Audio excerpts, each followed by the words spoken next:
एवढं नुकसान झालं नसतं. जी जमीन वाहून गेली, अनेकांच्या नदीकाठच्या इलेक्ट्रिक मोटारी वाहून गेल्या, घरं अनेकांची वाहून गेली, जनावरं वाहून गेली. अनेक जनावरांचे प्रेत मी आज सकाळपासून बघतोय. अगदी मोटरसायकलीसुद्धा वाहून आलेल्या बघितल्या. तर हे कशामुळं? तर या लोकांच्या या बेजबाबदारपणामुळे झालेलं आहे. त्यामुळं त्यांना त्यांची जबाबदारी निश्चित करून त्यांच्यावर सुद्धा कारवाई झाली पाहिजे. मुख्यमंत्री या परिसरामध्ये आलेले होते, त्यावेळी त्यांनी उडवाउडवीचीच उत्तरं दिली. एक तर त्यांनी संपूर्ण महाराष्ट्रामध्ये ओला दुष्काळ जाहीर केला पाहिजे. त्यांच्याच म्हणण्याप्रमाणे महाराष्ट्रामध्ये यावर्षी 110% अधिक पाऊस पडलेला, म्हणजे सरासरीच्या 110% अधिक पाऊस पडलेला आहे. सोलापूर जिल्ह्याचं उदाहरण घ्यायचं झालं तर 110 सर्कलपैकी 99 सर्कलमध्ये अतिवृष्टी आहे. मग याच्यापेक्षा वेगळा काय पुरावा पाहिजे तुम्हाला ओला दुष्काळ जाहीर करायला? ओला दुष्काळ निकषामध्ये बसत नाही असं जर मुख्यमंत्री म्हणत असतील तर मग 2-2.5 वर्षापूर्वी ते जेव्हा महाराष्ट्रामध्ये विरोधी पक्ष नेते होते त्यावेळी त्यांनीच सरकारला पत्र लिहून ओल्या दुष्काळाची मागणी कशी काय केली होती. कारण ती प्रत्येक गोष्ट अभ्यास करून करतात, विचारांती करतात. त्यांच्या विद्वत्तेबद्दल कोणाला शंका घ्यायचं काही कारण नाही. मग विरोधी पक्ष नेता असताना एक भूमिका वेगळी आणि मुख्यमंत्री झाल्यानंतर भूमिका वेगळी असं का? त्याच्याही पेक्षा पुढे जाऊन मी सांगतो, 2019 साली जेव्हा महाराष्ट्रामध्ये महापूर आलेला होता त्यावेळी ते स्वतः मुख्यमंत्री होते आणि त्यांनी 29 ऑगस्ट 2019ला जो शासन निर्णय केला त्या शासन निर्णयानुसार शेतकऱ्यांना भरपाई दिली पाहिजे. ती भरपाई काय आहे?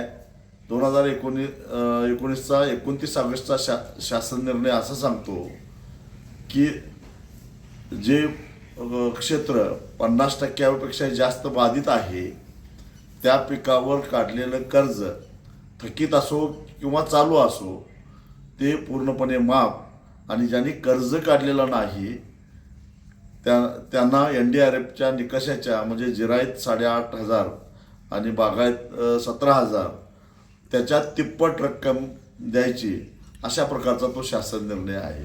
अगदी ज्यांची थोडीफार घराची पडझड झाली त्यांना 1 लाखापर्यंत सानुग्रह अनुदान त्या शासन निर्णयाप्रमाणे देता येतं. तो शासन निर्णय 2019 पुरताच मर्यादित होता. तो आता 2025साठी सुद्धा लागू केला पाहिजे, तर काही अंशी दिलासा पूरग्रस्तांना मिळू शकेल.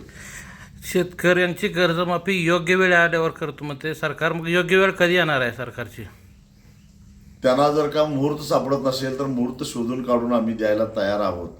पण आज गरज आहे शेतकऱ्याला. आज रब्बी पेरण्यासाठी शेतकऱ्याकडे पैसा नाही, खतं नाहीत, मशागत करण्यासाठी पैसा नाही, अशी अवस्था आहे. तुम्ही म्हणताय ते रब्बी पेरण्यासाठी पैसे नाहीत आणि वस्तुस्थितीत नदीकाठच्या देखील शेतकऱ्यांच्या मोठ्या प्रमाणात मोटारी पाईप सर्व वाहून गेलंय.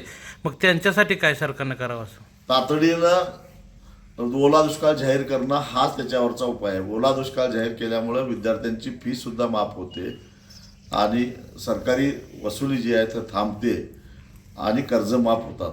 हा निर्णय सरकारनं केलाच पाहिजे, कारण अतिवृष्टीमध्ये शेतकरी मोडून पडलेला आहे, त्याला उभा करण्याची आवश्यकता आहे. महाराष्ट्राकडून केंद्र सरकार नेहमीच सगळ्यात जास्त उत्पन्न अपेक्षित कर टॅक्स घेत आहे आणि पंजाबच्या धर्तीवर मग अडचण काय आहे सरकारला पैसे द्यायला? खरं तर याचा जाब मुख्यमंत्र्यांनी जाऊन दिल्लीत विचारला पाहिजे.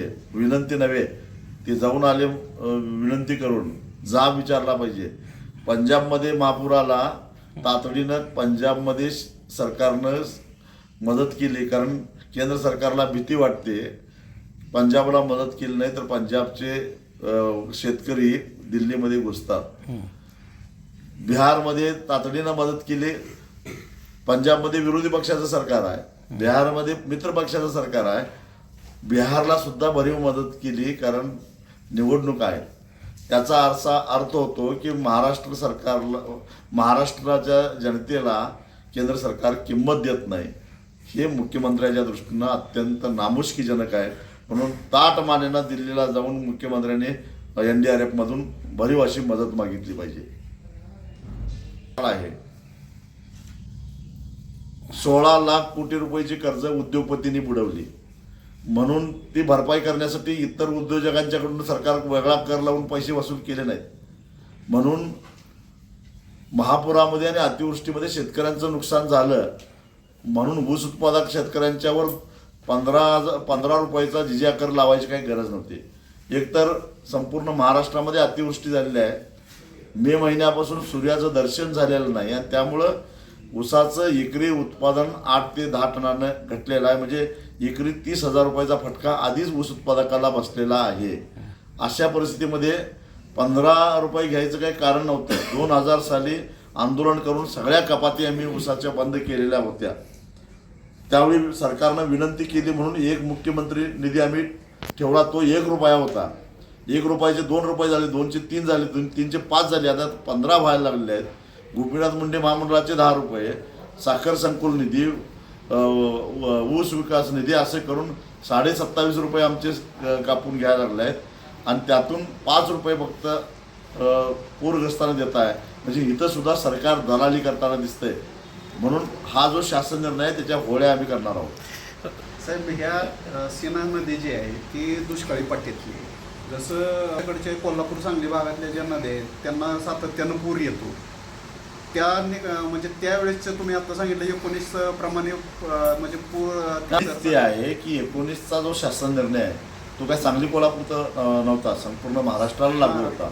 तोच शासन निर्णय यावेळी लागू केला पाहिजे तरच पूरग्रस्तांना दिलासा मिळू शकतो. सीना नदीची पूर रेषा हे निघली केलेलं नाही. डिझास्टर मॅनेजमेंट फेल्युअर झालेलं आहे. तर हे इतकं पाणी सोडले ते प्रशासनाच्या गलथान कारभारामुळे हो, मी सुरुवातीलाच म्हटलेलं आहे की हा मानवनिर्मित नसून मानवनिर्मित आहेच. निसर्गापेक्षा मानवनिर्मित जास्त आहे. कारण पाण्याचं नियोजन केलं असतं तर एवढा त्रास झाला नसता.